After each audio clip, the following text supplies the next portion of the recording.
time to tune in. Now another Sports Center, it's a movement. Next player we're going to take and talk about, who we're expecting to definitely have a huge, not only part of this offense, but to have it's going to be year number 2 for him, and to also have a breakout season. It's going to be for the Los Angeles Rams, Mr. Cam Akers. Okay, so we back to my squad again. I know y'all, we're going to turn this into the Rams podcast. No, Doug's not going to let me do that. But seriously, Cam Akers, I'm not going to lie. When we drafted him last year, I was screaming at the top of my lungs, and not in a good way. I was pissed off. I'm a Todd Gurley diehard. Love Todd Gurley. I've got probably 9 different Todd Gurley jerseys.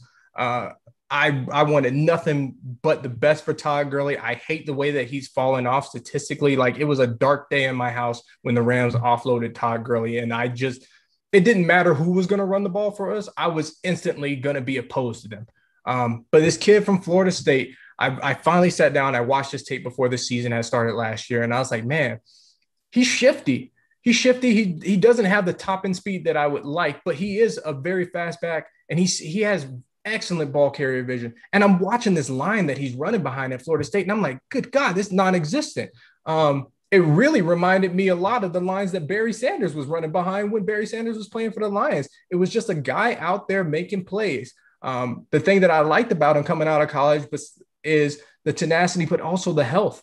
For once, the Rams drafted a player that doesn't have a multitude of health issues. You don't draft a running back that has knee issues coming out of college. So I was excited about that. Sean McVay, obviously, and the rest of the coaching staff, they weren't too sure about him. They took him with a second-round pick, but they weren't too sure about him because we had drafted Darrell Henderson the year prior. So we did have that 1-2 approach. Darrell Henderson ended up getting an injury, which is kind of par for course for Darrell Henderson. And I hate that because I want good things for him, because I want good things for my team. But Cam showed some flashes of brilliance for us last year. He showed that he has what it takes to be a number 1 back in this league, and that he can be, a 1 through 3 down back. He showed the shiftiness. He showed the toughness, even with the bruised sternum that took him out for a few weeks. When he was able to get back in, I mean, you saw some explosiveness. He's got good hands out of the backfield, able to catch the ball and make some plays happen.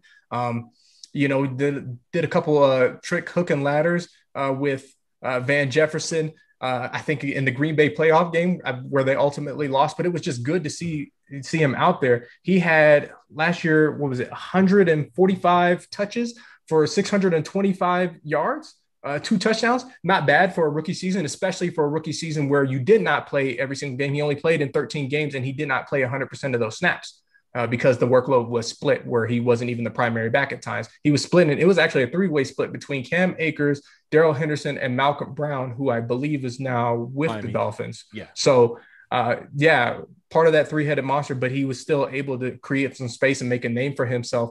So I'm expecting number 23, soon to be number 3, coming in 2022. He will be switching his number to number 3, my personal favorite number of all time. So I can't wait to add that jersey to the collection. But please believe we have Royal 23 in this house. We'll be buying the bone and whatever the other jersey is. We're going to become big Cam Akers stands. Look for him to terrorize NFL defenses everywhere. Look for him to be the number 1 running back in the NFC West. Anytime you can throw up 171 rushing yards against like a New England Patriots team, which again, the Patriots didn't have the best defense last year. They had, some linebacker issues, some depth issues on the D line, but Bill Belichick's still the coach. Anytime you could throw up 171 yards against that team, that lets you know you have some potential. The only thing I'm curious about is if Sean McVay is going to actually let him be a number 1 running back, right? Because I think Sean McVay sometimes forget he had a running back.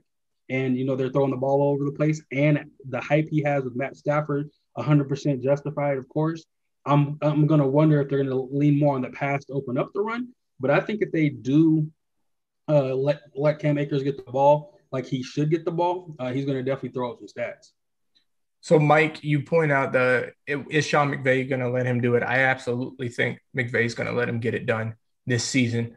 McVay's already started making comments, and this is something that we haven't seen from McVay before, is making commitments to players ahead of the time. Normally he's like, hey, we're going through our process. He gives you, that coach speak, right? Like, we're evaluating. It's a week by week thing. People are going to compete for the position. Fans don't want to hear that. I want to know who the guy going to be on Sunday.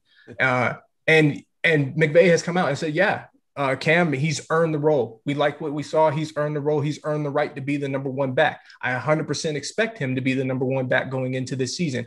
I do think that, yes, McVay does forget at times that he has a running back. We saw that several times in some playoff runs. I think back to McVay's his first year where we got eliminated in the Coliseum against the Atlanta Falcons. Where he totally forgot that he had Offensive Player of the Year, Todd Gurley, that had just tortured defenses all season. And Jared Goff is just out there floundering. But then, hand the ball to Gurley, 20 yards, hand the ball to Gurley, 30 yards. And then we're going 2 entire sets without Gurley touching the ball. I don't understand it. So I do think he wants his quarterback to be the star. But I think where with the case of Jared Goff, it's not a knock on Jared Goff. It's just what I perceive as a fan. I think Todd Gurley in 2017 was the face of the franchise because we didn't have the quarterback situation. Jared Goff had a lackluster rookie season, be it due to Jeff Fisher's coaching, be it due to the fact that we didn't have a great offensive line, you name it, whatever. But nobody was sold on Jared Goff going into the 2017 season as the starting quarterback for the Rams. So Todd Gurley was the face of this franchise. I think McVay wanted to establish a typical NFL team culture, right? Where the quarterback is your face of the franchise, especially because we had spent so much draft capital on Jared Goff. It was such a huge investment. They were desperate to make him the face of the franchise. And I think at times that clouded McVay's play calling decision-making. But with Matt Stafford, we have an established quarterback. Say what you want about him. He is an established quarterback. He is very talented. Yes, he has a lack of playoff wins. Jared Goff actually has more playoff wins, more Super Bowl appearances than Matt Stafford. So if you're looking at that, you would say Jared Goff is a superior quarterback. I do not believe that. I believe that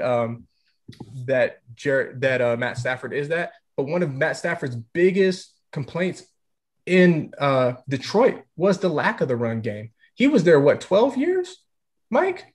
Mm-hmm. 12 years, and I think he's only had a 100-yard rusher 1 or 2 times in his entire career. So I definitely, because the Staffords and the McVays have been friends long before he was in a Rams uniform, I definitely think Matt had that conversation with him and said, hey, please don't put it all on me. Give me some help. You guys, I came here to help you guys win a championship. I don't want to carry this team. I want it to be a true team effort. I want a running back that's going to get out there, that's going to help open up the passing game. And in turn, I will also open up running lanes for him. So yeah, Cam Akers, big year. Time to tune in. Now another Sports Center. It's a movement.